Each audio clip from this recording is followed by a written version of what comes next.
네, 방금 사소한 사고 때문에 선풍기 소리가 너무 커서 영상을 다시 찍게 됐습니다. 자, 다시 환상문학 소설 스터디 시작하겠습니다. 앞에 좀 우리 자기소개도 하고 했었지만은 그거는 편집자분께서 좀 화이팅 해주시고, 논문이 이번에 새로 나왔어요. 2인칭 서사 형식이 증언문학에 어떤 식으로 적합한지 이런 거. 축하드립니다. 칩의 토미라 본인 소개를 좀. 초대를 받아서 온제가 스테판 부도로를 이론을 추천을 해드려서 이 책을 읽게 된 어떻게 보면 가장 중요한 시초. 환상 문학에 대한 그 개념에 대한 관심이 원래부터 있었고 스테판 부도로랑 똑같은 나라에서 왔기 때문에 뭔가 더 의미적으로 스베산 토도로프가 어느 나라 사람이죠? 불가리아. 네. 앞장에서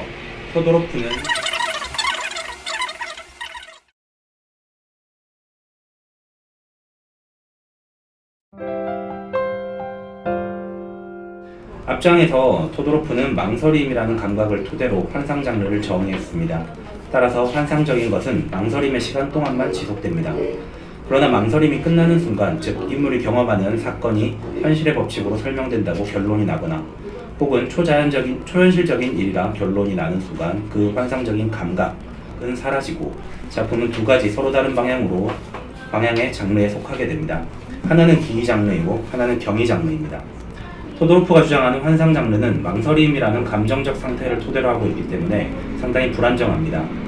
우리가 환상문학이라 인식하는 작품들 중에는 이 망설임이 처음부터 끝까지 지속하지 않는 경우가 많기 때문입니다. 우리가 접할 수 있는 많은 환상문학들은 결말에 이르러 현실의 법칙으로 설명되거나 초자연적인 사건임을 인정하게 되는 결말로 끝납니다.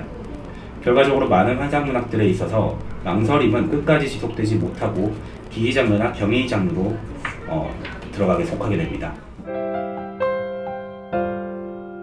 망설임을 토대로 한 장르의 규정은 두 가지 질문을 낳습니다. 첫째, 한 작품이 어느 지점에서부터 장르가 변화한다면 그것을 두고 장르라 할 수 있는가?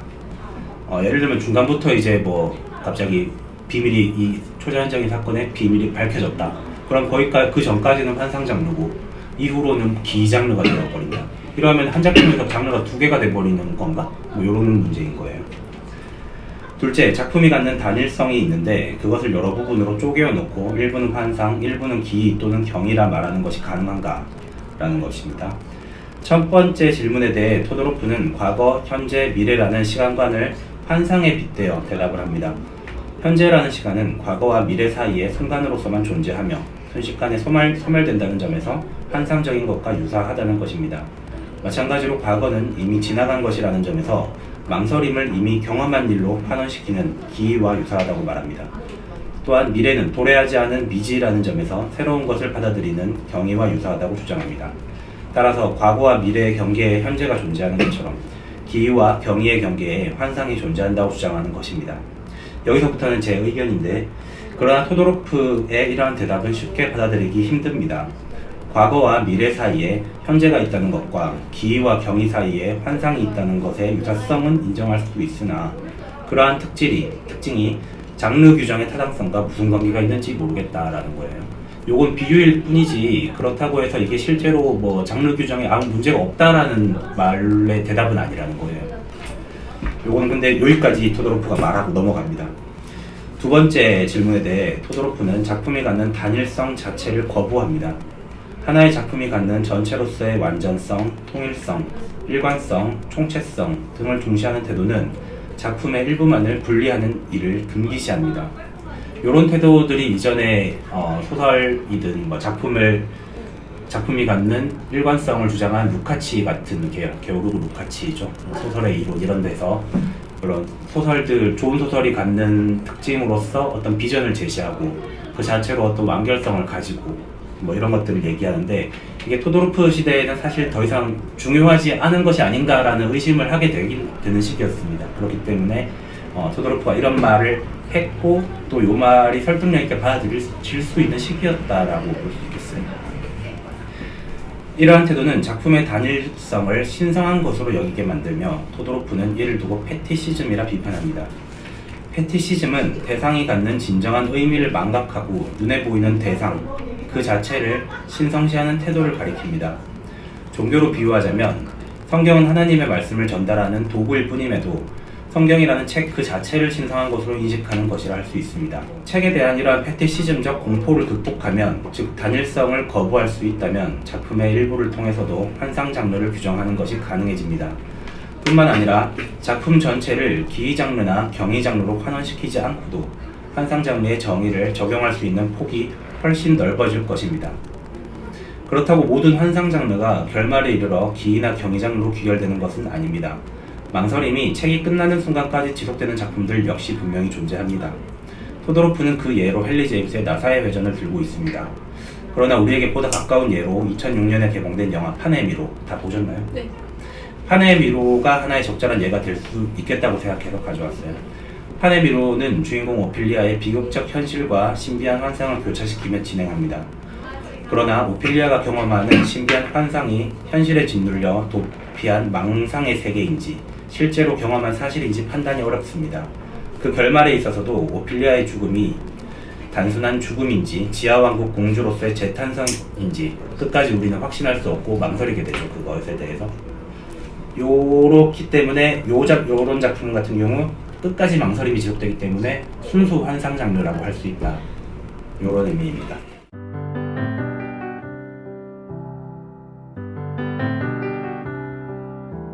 과거, 현재, 미래 사이에 현재가 있듯이 경이와 기 사이에 환상이 있다. 이게 장르로서 어떤 정당성을 갖춘다라는 말이 될 수 있을지, 효력을 갖춘다라는 말이 될 수 있을지, 요거는 저는 좀 의심스럽다는 겁니다. 이 시간을 어떤 작품이 만들어지는 어떤 기초적인 요소?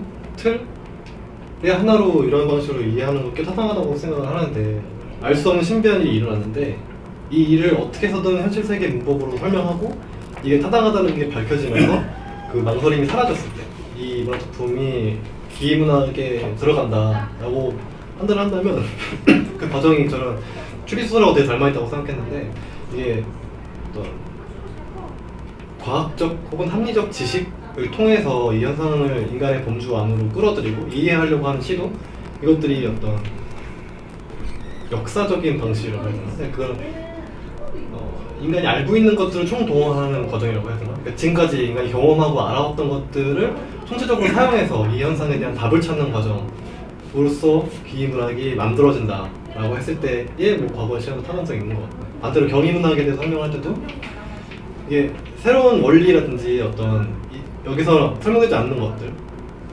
것들로서의 어떤 새로운 원리를 받아들이고 수용한다는 입장에서 아직 오지 않은 것들에 대한, 아직 만들어지지 않고 발견되지 않은 것들에 대한 새로운 발견이라는 입장에서 어떤 미래적이라고 할 수 있을 것 같고, 이게 어떤 그 장르의 본질과 닿아 있다는 생각, 이 시간관이라는 시간에 대한 관점, 그러니까 과거나 미래를 이해하는 관점이 이 장르랑 밀접하게 붙어 있다는 생각을.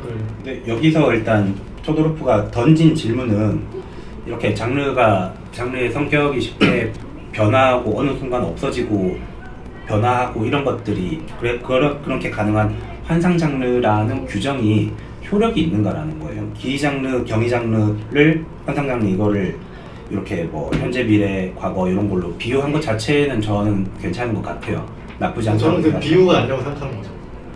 장르의 본질하고 닿아 있다고 생각하는 거예요. 네. 예, 알겠습니다.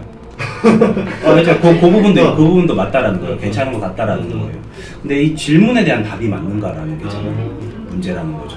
장르라는 거는 왠지 그 안에 포괄되어야 될 것 같고, 이 작품을 어느 정도 감싸 안으면서 설명해야 될 것 같은데, 근데 제가 생각할 때는, 근데 여기서는 이게 변화하는, 한 작품 내에서 변화하는 장르라는 것이 효력이 있는가라는 질문이었고, 근데 대답은 저는 왠지 좀 딴 차원으로 가버린 느낌이라는 거죠. 경이문학과 기이문학 사이에 어떤 환상문학을 위치시키고 그냥 어떤 스펙트럼처럼 파악하는 방식보다는 그냥 기이문학부터 경이문학까지의 어떤 역동적인 변화 과정이라고 해야 되나요? 한 작품 안에서 그 변화 과정 자체가 어떤 환상문학을 드러내 보여준다고 할 수 있을 거라고 어렴풋이 생각을 하는데, 그런 의미에서 질문을 단순화시키자면 한 작품이 어느 지점에서부터 장르가 변화된다면 그것을 두고 장르라고 할 수 있는가? 할 수 있다.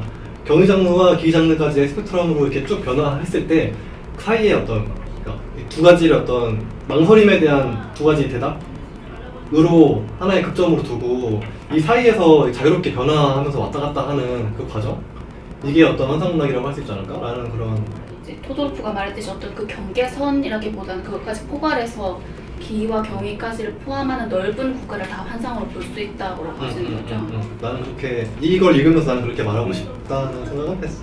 근데 어쨌든 토도로프 자신은 순수 환상 장르라는 것은 요 경계라고 명백하게 말했고, 여기로 넘어가면 기이가 되고 여기로 넘어가면 경이가 되고, 그 부분을 비판하는 거죠. 말해버리는 거니까.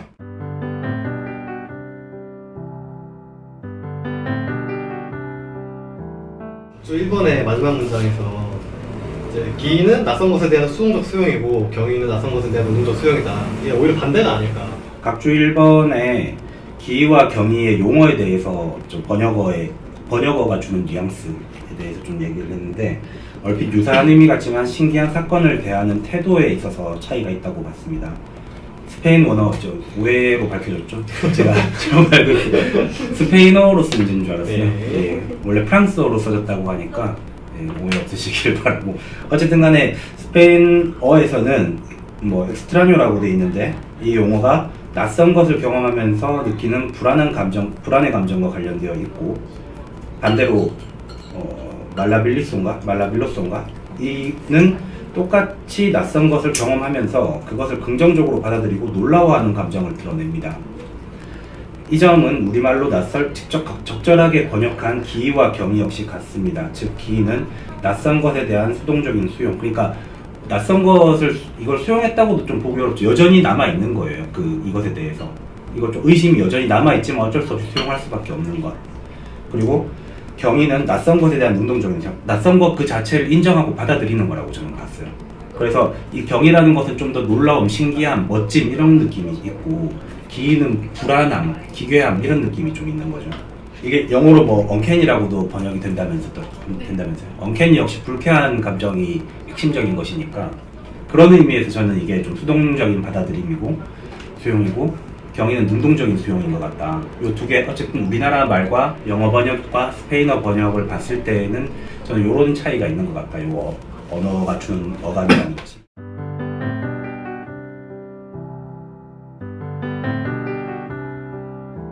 하늘미로 내용도 내용이지만 지금 떠올려보면 확실히 그게 진짜로 이제 지하 세계로 넘어가는 것인지 아니면 그냥 비참하게 죽은 것인지 이게 영화의 내러티브를 통해서는 파악할 수가 없는 부분인데, 그런 비슷한 면에서 지구를 지켜라를 이번 학기 우연히 보게 됐는데, 신화균.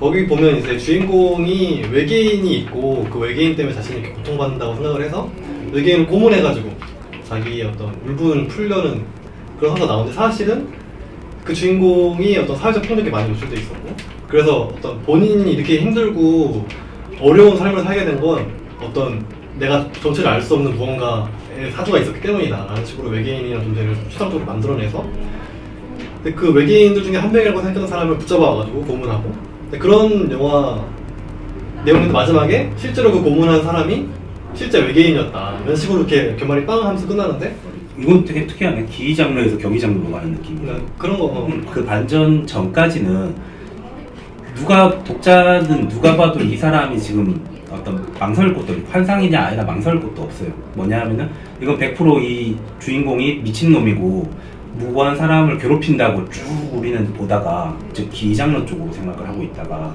이 사람이 광인이구나 라고는 좀 오해 여지도 없거든요. 근데 막판에 갑자기 외계인이었네 라는 식으로 반전을 주는 거란 말이에요. 실제로 이게 외계인이었다라는 것. 그러니까 이거는 제가 봤을 때는 환상의 어떤 그런 환상적인 감각을 불러일으키는 건 아닌 것 같아요. 망설임을 불러일으키는 건. 오히려 반전이 굉장히 강하지 않나 라는 생각이 드는데, 그 부분은 좀 더 생각을 해봐야 될 것 같은데, 근데 하여튼 포인트는 그게 아니고 포인트는 이 두 영화의 마케팅 방식인데, 이 두 영화가 공통적으로 마케팅에 실패했는데, 이 판의 미로는 가족 영화라고, 묘종 이야기라는 그런 맥락에서 가족 영화라고 홍보가 되었다가 많은 아이들한테 총력과 공포를 선사했고, 지구를 지켜라 같은 경우는 이거 코미디라고, 홍보가 되는 바람에 굉장히 진중한 문제를 다루고 있는 한 미친 사람의 또 사회적인 미친 사람이 노출되어 있던 사회적인 폭력과 그리고 그 사람이 실제로 맞는 이야기를 하고 있는 앞에서 봤던 작품 중에 그런 거 있잖아요. 그 작품처럼 누구 말이 맞는지 신용하기 어려운 부분으로 돌아가면서 그런 망설임이 아예 없는 것 같아요. 영화.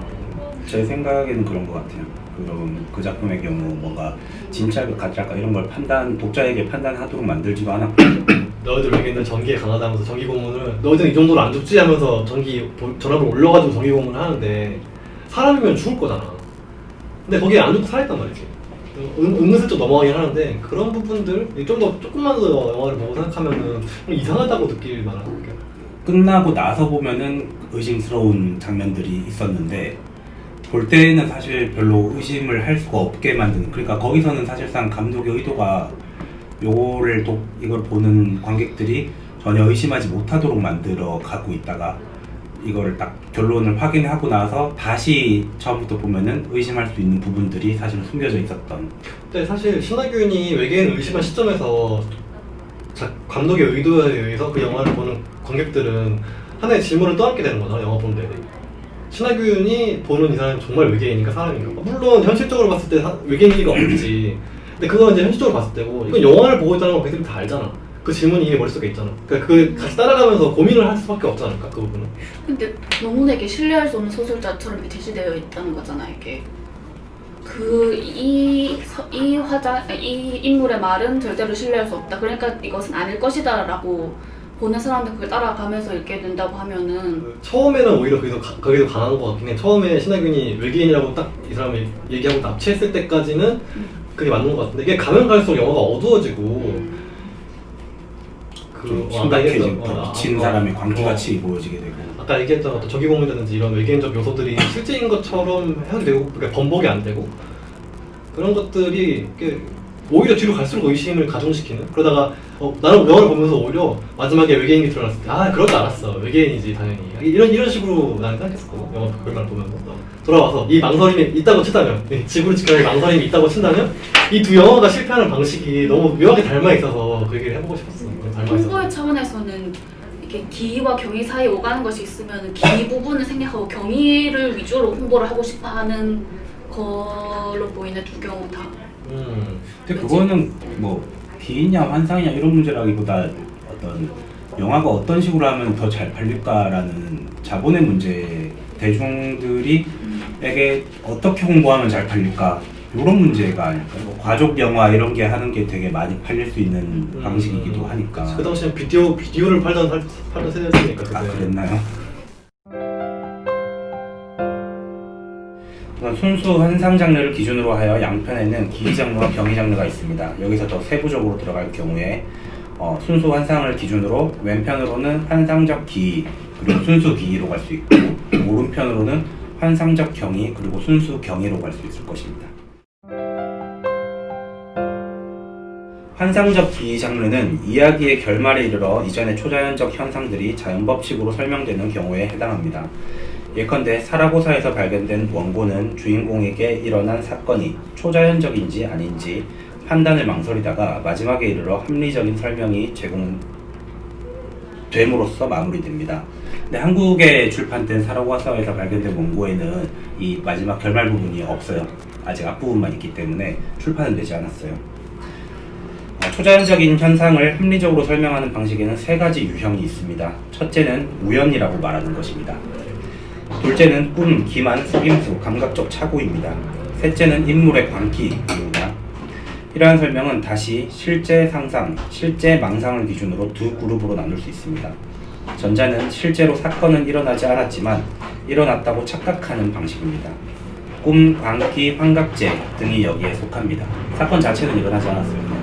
실제에 후자는 사건이 실제로 일어났지만 사실 초자연적인 일이 아니었다고 말하는 방식입니다. 우연히 일어났거나 누군가의 속임수거나 아니면 환영이거나 초자연적인 것처럼 보이는 사건을 합리적인 방식으로 설명하는 것은 너무 좁아서 사용할 수 없는 문과 같습니다. 이 말이 그전에도 나갔고 이 앞장에도 나갔거든요. 저 그때는 이해를 못했는데 이번에 보니까 좀 이해가 되는 게, 왜냐하면 앞에서 사람들이 되게 환상이라고 생각하도록 만들어야 되니까 망설이게 되는 것 자체가 일단 자연법칙으로 설명이 안 된다고 우리가 여기기 때문이잖아요. 그래서 막판에 이거를 자연법칙으로 설명하려면은 안 떠올라야, 이 자연법칙으로 될 수 있다는 가능성이 안 떠올라야 된다는 거예요. 그래서 너무 좁아서 사용할 수 없는 문이라는 비유를 하는 겁니다. 합리적인 설명이 제시되기 전까지 인물과 독자는 그들이 경험한 사건이 현실의 법칙으로는 설명할 수 없다고 여겨야 하기 때문입니다. 따라서 종종 결말이 합리적인 설명은 내적 개연성을 상실하기도 합니다. 그렇게 어떤 작품은 오히려 합리적인 설명보다 초자연적인 현상이라 받아들이는 것이 훨씬 더 있음직하고 혹은 내적 개연성을 갖기도 합니다. 이 말은 곧 있음직함이 환상적인 것과 대립하지 않는다는 것을 의미합니다. 보통 환상적이다라고 말하면 있음직하지 않음이라고 얘기를 하는데, 이게 사실은 있음직함, 즉 리얼리티라는 것이 되게 여러 층위로 얘기될 수가 있잖아요. 뭐 되게 현실과 가깝기 때문에 있음직하다라고 얘기할 수 있는 경우가 있고, 이렇게 얘기하다 보니까 다음으로 넘어가는 어떤 논리적 개연성, 내적 개연성을 있음직함이라고 할 수 있는데, 환상적이라고 해서 내적 개연성이 없다라는 것은 표면적으로만 보는 거고, 사실은 이제 내적으로는 오히려 환상적인 것이 더 내적 개연성이 있을 수 있다라는 말을 하고 있는 거예요. 순수 기이 장르는 이성의 법칙으로 완벽하게 설명할 수 있지만 불안하고 기괴스럽고 충격적인 감각을 불러일으키기 때문에 환상 장르와 유사한 반응을 얻을 수 있습니다. 앞장에서 환상 장르의 3가지 조건을 말한 바가 있는데, 첫째는 언어 표현적 양상, 이건 제가 추가한 겁니다. 여기서 이 책에서의 설명으로는 도저히 이해가 안 되겠더라고요. 첫째는 언어 표현적 양상으로 텍스트, 즉 서술자가 독자로 하여금 판단을 망설이도록 강요하는 것, 구조라든지 언어라든지 이런 것들이 되게 애매하게 만드는 거예요. 현실인지 아닌지 애매하도록 만드는데, 이거는 일종의 내포 작가 개념이나 마찬가지겠지만, 내포 작가가 계속해서 이 독자로 하여금 묘사 자체를 되게 어렵게 만든다는 거예요. 둘째는 통사적 양상으로 등장인물과 독자가 망설임의 감각을 느끼는 것입니다. 실제로 망설이를 느꼈냐, 그런 거예요. 셋째는 의미작용적 양상으로 독자가 소설의 사건들을 주어진 모습 그대로 받아들여야 한다는 것. 그러니까 이게 뭐 알레고리나 뭐 이런 걸로 받아들이는 게 아니라 단순히 환상적인 요정이 나왔다고 요정이 나왔구나라고 받아들여야 한다는 거예요. 그런데 환상 장르와 달리 기이 장르는 2번째 조건만을 만족합니다. 기이 장르의 텍스트는 한 사건에 대해 인물과 독자가 망설이도록 강요하지 않습니다. 오히려 사건이 합리적으로 설명될 수 있다는 사실을 명확히 보여줍니다. 예컨대 에드거 앨런 포의 어셔가의 몰락에서 기이한 감각을 느끼게 하는 2 사건은, 첫째로 죽은 누이의 부활이고, 둘째로 남매의 죽음과 동시에 일어난 저택의 붕괴입니다. 그러나 이 2가지는 누이의 특수한 병증과 우연적으로 그런 일이 일어났다고 설명함으로써, 그러니까 이거는 환상적인 일인가 아닌가라는 망설임을 느끼지 않게 한다는 거죠. 여기까지는 기이 장르에서 느껴지는 기이함을 환상 장르와 연관지어 설명했다면, 한편으로 환상 장르와 관계없이 기이함의 감각을 설명하는 방식이 있습니다. 앞에는 환상 장르의 범주에서 이걸 설명할 경우에요. 이것은 환상 문학이 아닌 일반 문학의 영역에 놓여 있습니다. 에드거 앨런 포는 현실에서 일어날 수는 있지만 거의 일어나지 않는 사건을 다루는 데 익숙하다고 평가됩니다. 경계의 경험, 현실의 영역에 있지만 비현실적이라는 의미에서 경계 경험이라는 이러한 사건들은 기원이 오래된 금기들과 연결되어 있습니다. 프로이트의 용어인 언캐니는 친숙한 대상으로부터 느끼는 낯선 감정을 의미하며 초자아에 의해 억눌려 있던 욕망이 무의식적으로 발현되는 것을 가리킵니다. 기이 장르에서 말하는 기이함은 분명히 존재하지만 이성 혹은 자연 법칙에 의해 은폐되어 있던 기이한 사건이 발생할 때 느껴지는 감각입니다. 어셔가의 몰락은 대체로 이 같은 일반 문학의 영역에서 설명되고 있기에 환상 장르에서 배제되어 왔습니다. 결과적으로 어셔가의 몰락은 읽는 방법에 따라서 환상 장르로도 일반 문학 장르로도 범주화할 수 있는 것이 토도로프의 주장입니다. 즉 기이 장르라는 것이 사실은 되게 경계가 애매하다고 앞부분에서 말하는데, 그러니 경계가 애매하다는 말은 일반 문학의 범주로 충분히 읽을 수 있다는 거예요. 왜냐하면은 이게 환상적인 일은 아니니까 설명되는 자연 법칙에. 예.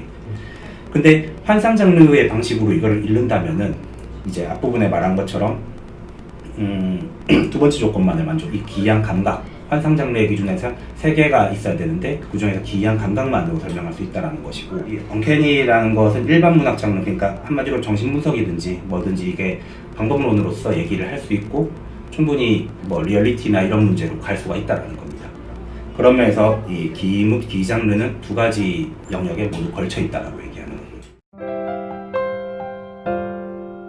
에드거 앨런 포의 소설들은 주제나 기법적인 측면에서 환상소설과 아주 유사합니다. 그런데 한편으로 포는 추리소설의 시초로 알려져 있습니다. 환상소설과 추리소설의 유사성은 종종 언급됩니다. 환상소설은 있음직하지만 초자연적인 해결책과 있음직하지 않지만 합리적인 해결책을 제시하는 방식으로 이루어집니다. 추리소설은 이 중에서 후자의 것, 즉 있음직하지 않지만 합리적인 해결책을 제시한다는 점에서 환상소설과 유사하다고 합니다. 그러나 이 두 장르는 서로 대립되는 것이기도 합니다. 언어 표현적 양상을 기준으로 볼 때 환상소설의 텍스트는 초자연적인 방향으로 독자를 이끌어갑니다. 그러니까 이제 이 아까 말한 내포 독자라고 할 만한 것이 독자들을 자꾸 이게 환상이냐 아니냐 망설이게 만든다는 거예요. 일부러 의도적으로. 그러나 추리소설은 초자연적인 것은 없으며 모든 것은 합리적으로 설명 가능하다는 결론으로 이끌어갑니다. 또한 추리소설은 사건의 합리적인 해결에 강조점을 두고 있고, 환상소설은 수수께끼에 대한 인물과 독자의 반응, 즉 그 기이한 감각 그 자체에 강조점을 둡니다. 그러나 어쨌든 두 장르 사이에 구조적인 유사성이 존재하는 것은 사실입니다. 두 장르의 관계를 특이하게 이끌어가는 사례로 존 딕슨 카의 화형 법정이 있습니다. 이 소설은 초반에 초자연적인 방식으로 사건을 이끌어 나가다가 탐정이 등장한 이후 모든 초자연적 사건들이 합리적으로 설명됩니다. 그러나 결말에 이르러 탐정의 추리가 모두 거짓이라 서술함으로써 다시 독자를 초자연적인 해결로 이끕니다. 이 작품에서는 두 장르의 유사성이 아닌 장르의 통합이라는 사실이 중요하다고 얘기를 하네요. 환상적 경이 장르는 순수 환상 장르에 매우 근접해 있습니다. 환상적 경이 장르는 일련의 사건들이 초자연적이었음을 명시적으로 밝히고, 순수 환상 장르는 설명되지 않는다는 그 자체로 초자연적인 사건이 있음을 암시적으로 밝히기 때문입니다. 즉 환상적 경이 장르는 초자연적이다라고 얘기를 하고 있고, 순수 환상 장르는 설명하고 있지 않으니까 이게 현실이 아니다라고 말하고 있지 않지만은 망설이게 한다는 것 자체로 어쨌든 전제하고 있다는 거죠. 그 환상적인 사건을. 토도로프는 테오필 고티에의 죽은 여인의 사랑의 결말에서 죽은 여자의 시체가 썩지 않고 그대로 보존되어 있었다는 사실과 성수를 뿌리자 재가 되어버렸다는 사실을 명시적으로 밝힘으로써 순수 환상 장르에서 환상적 경이 장르로 이행한다고 말합니다. 순수 기이 장르를 결정짓는 것이 기이한 감각이었다면, 순수 경이 장르를 특징짓는 것은 사건들의 성질 그 자체입니다. 이는 내용의 문제가 아니라 형식의 문제입니다. 이 부분도 책에서 굉장히 헷갈리게 얘기하고 있어서 또 많이 생각해봤습니다. 이 장에서는 오렐리아의 예를 통해 문장에 부여된 양태로 인해 애매함의 감각이 발생할 수 있음을 확인했습니다. 이는 형식이 내용과 밀접한 관계가 있음을 알려줍니다. 양태라는 말이 무엇인지 모를까봐 저는 몰랐었거든요, 제대로. 그래서 또 설명을 했습니다. 양태는 문장의 내용에 대해 말하는 사람이 갖는 태도를 알려주는 어떤 문법적인 표지입니다. 경이 장르에서 환기되는 사건, 예컨대 옛날 옛적에 어느 숲에 요정이 살고 있었어요와 같은 사건의 환기는 요정이 존재한다는 내용적 의미를 가지기도 하지만, 그냥 내용적으로 요정이 존재합니다라는 말이기도 하지만, 초자연적 존재를 있는 그대로 받아들이는 텍스트의 태도를 보여준다는 점에서 양태의 성격을 가진다는 겁니다. 그러니까 이미 이 사건 그 자체를 받아들였다는 거예요. 그 형식적인 측면에서, 문체적인 측면에서. 그렇기에 경이 장르의 한 종류인 요정 이야기는 인물에게든 독자에게든 어떠한 놀라움도 일으키지 않습니다. 없잖아 이런 의심할 필요가 없다는 거예요. 그냥 받아들이고 이제 요정이 있구나 하고 시작한다는 겁니다. 초자연적인 대상이나 사건은 이미 이 장르에서 전제가 되어 받아들여져 있기 때문입니다.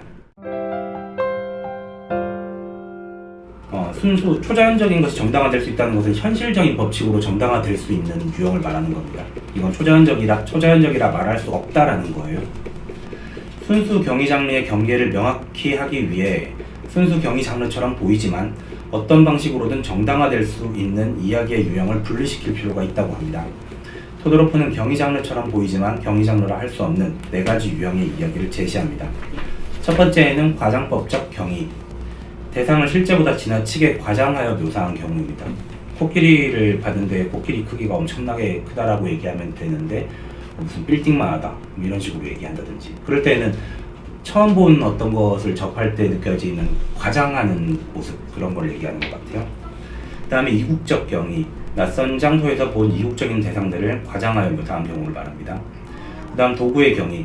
과거에는 설명 불가능했지만 현재에는 설명 가능한 도구들을 얘기합니다. 뭐 하늘을 나는 뭐 철덩어리 뭐 이런 식으로 과거에 얘기했다면 우리는 그게 비행기인 줄 바로 알고 가능하다는 것도 알죠.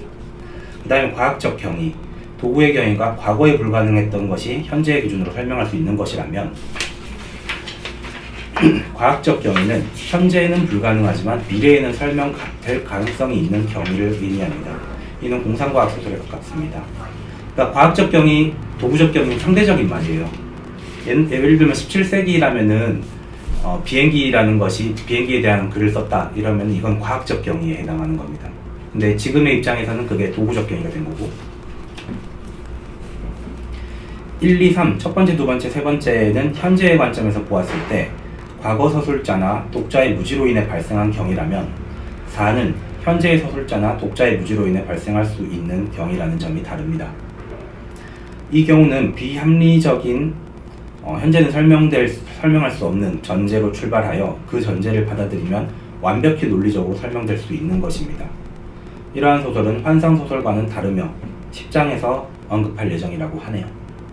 이와 같은 해명됐거나 해명될 수 있는 경위들은 어떤 의미에서 순수 경위 장르와는 대립된다 라고 얘기를 하고 있습니다.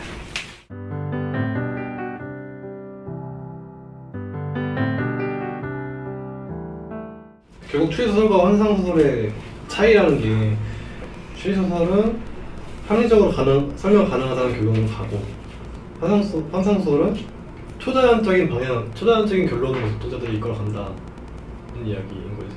아니죠. 일단 강조점이 다르다는 거는 다들 이해하실 수 있을 것 같아요.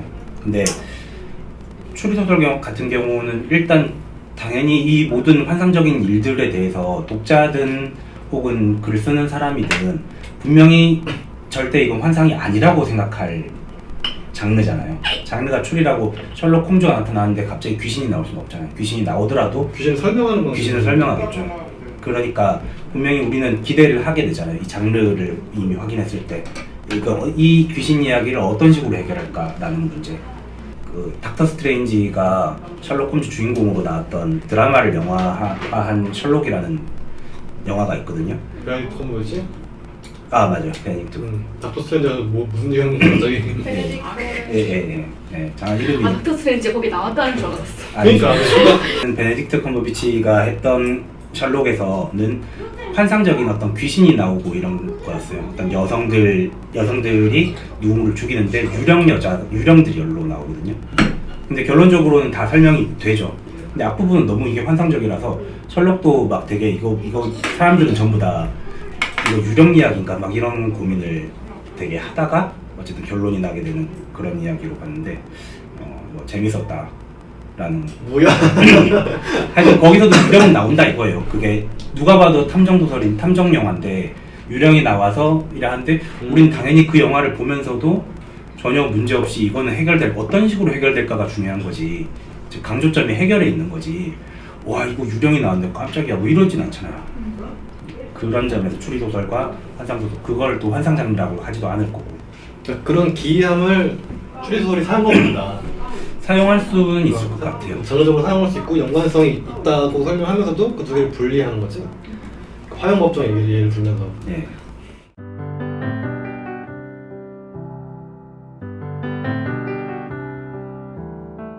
토도로프가 이 작품 전체에서 그 한 부분에 대해서도 다 장르라는 명칭을 붙일 수 있는 것인지, 로카시라고 말하는 것인지, 아니면은 그 부분에 그런 속성들이 있지만 결과적으로 이 작품 하나를 두고 장르라고 말해야 된다고 하는 것인지 그게 좀 헷갈리는 게 앞에서 그 패티시즘 얘기하면서 그거를 이제 비판하고 한 부분에 대해서 말을 했을 때 그럼 또 이제 환상 장르라고 말할 수 있는 것이 더 넓어진다라고 설명할 때는 이 한 부분을 떼고 봤을 때는 이것은 환상이다라고 말할 수 있다라고 이해를 했는데 뒤에 이제 뭐 이제 환상적 경이 그냥 순수 경이 환상 이걸 나눴을 때는 그것도 되게 결과적으로 이 작품 전체를 다 봤을 때 이 장르 이런 식으로 말하는 걸로 다시 바꾸고 있지 않나 싶은 생각이 들어서요. 부분으로 얘기를 한 이유는 어떤 관점을 얘기하는 거예요. 환상 장르라는 관점에서 이 작품을 설명할 경우 더 설명할 수 있는 부분이 있다라는 거예요. 그러니까 아까 앞에서 우리가 어셔가의 몰락을 얘기를 했잖아요. 이 어셔가의 몰락은 일반 문화의 관점에서 얘기하면 어떤 언캐니와 같은 정신 분석학의 용어로 설명하고 또 현실적인 모습으로 얘기할 수 있겠지만은 환상 장르의 속성이 있고 그렇기에 이게 환상 장르 쪽에서 볼 때 이거는 또 다른 방식으로 설명할 수 있다는 거예요. 근데 그게 여기서 나오는 환상적 경이, 환상적 뭐 기 이런 것들은 환상 장르라는 기준이 있기 때문에 얘기할 수 있는 것들이거든요. 이 사람은 장르라는 것을 어떤 방향으로 보는 것 같아요. 어떤 관점. 그러니까 한 작품이 되게 여러 방식으로 설명될 수 있다는 건 우리 모두가 다 알고 있는데 그런 점에서 지금 환상 장르의 규정에 의미가 있는 것이 아닐까라는 생각이 들어요.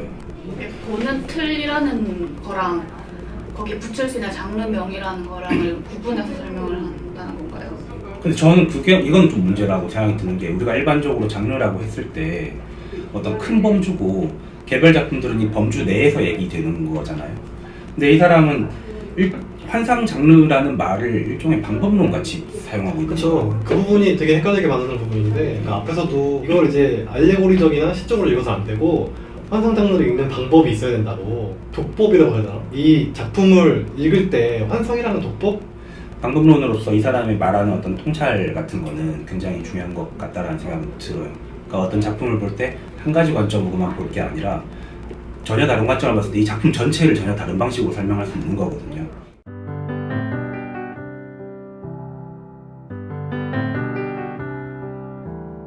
과학적 경이랑 기랑은 어떻게 다를까요? 어떤 감각의 차이인가? 좀 불쾌함? 그러니까 기는 여기서 일단 영어로 언캐니라고 번역된다는 자체가 커캐니가 집이라는 의미가 있는 걸로 알고 있어요. 집의 어떤 고향 이런 느낌?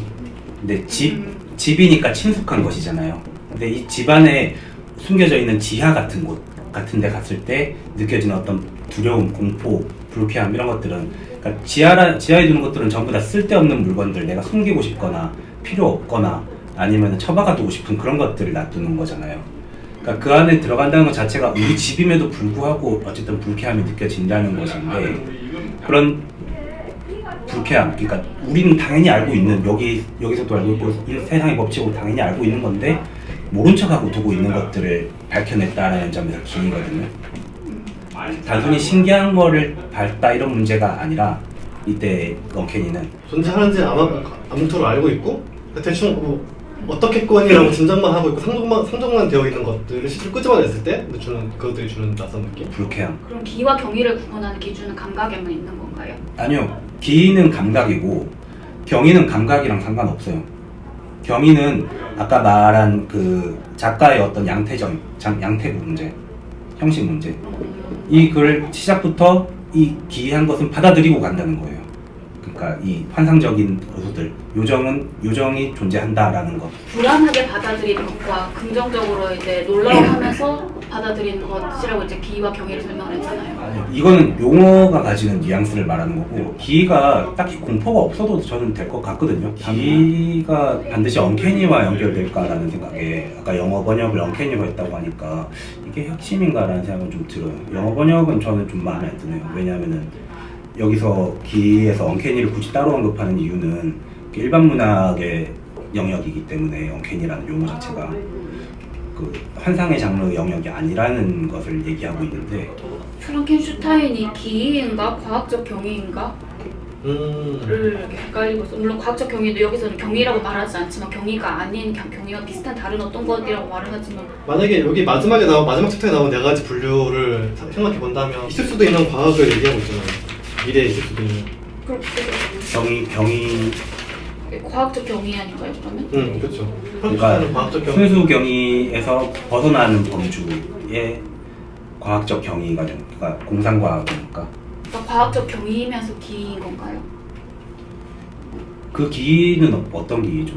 이게 환상 장르로서의 기, 만들어낸 인간이라는 그 인간과 닮았다는 점에서.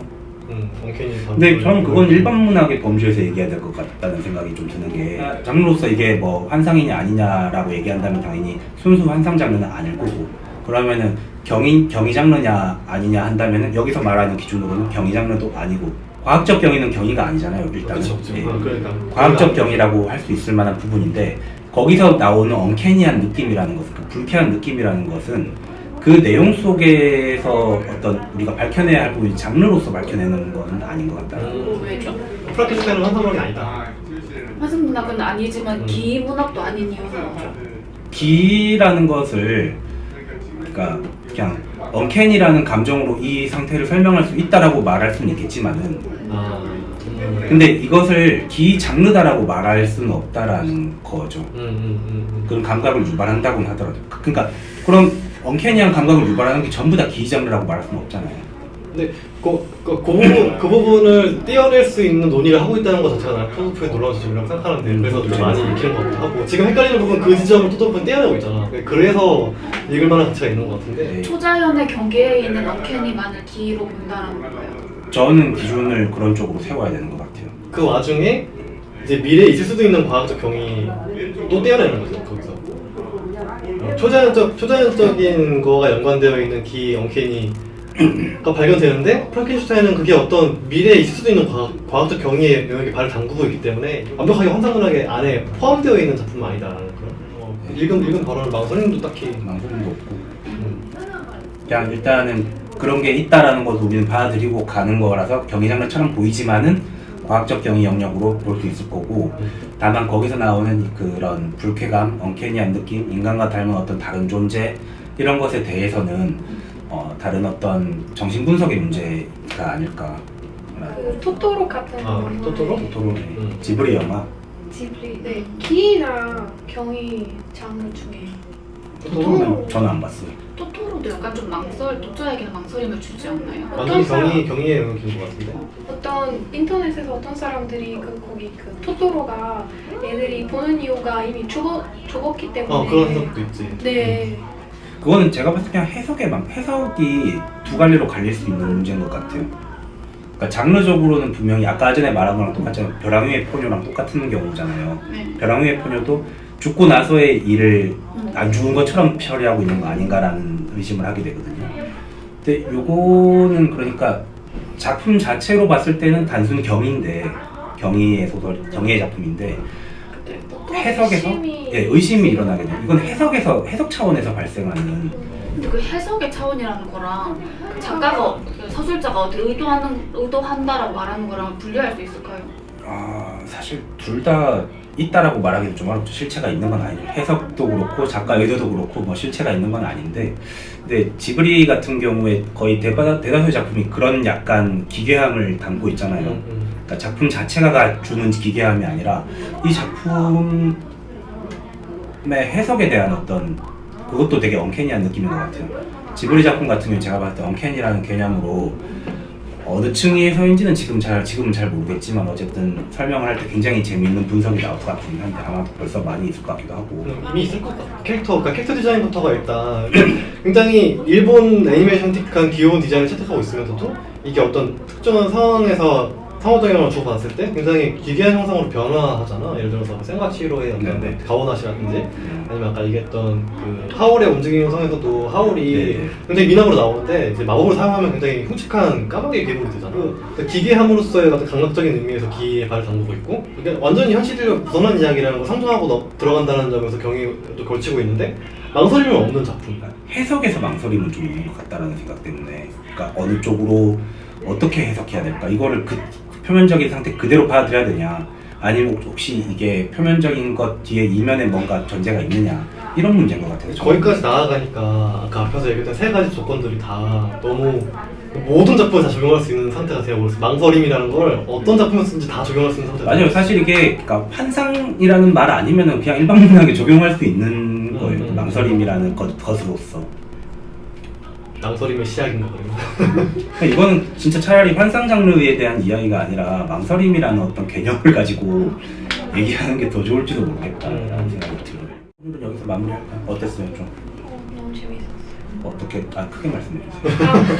너무 잘 정해주셔서 일단 우선 고맙고 다시 한번 읽어야 되는데 이렇게 처음에 이렇게 영어로 읽었기 때문에 이렇게 지금 한국어로 다시 읽고 조금 다른 차원 다른 이런 맥락으로 볼 수 있는 것 같다고 생각해서 진짜 의미가 있는 공부가 될 거예요. 네, 오늘 여기서 마무리할까요 그러면? 여기서 마무리하죠. 마무리 멘트는 어떻게 하죠 그러면? 수고하셨습니다. 수고하셨습니다.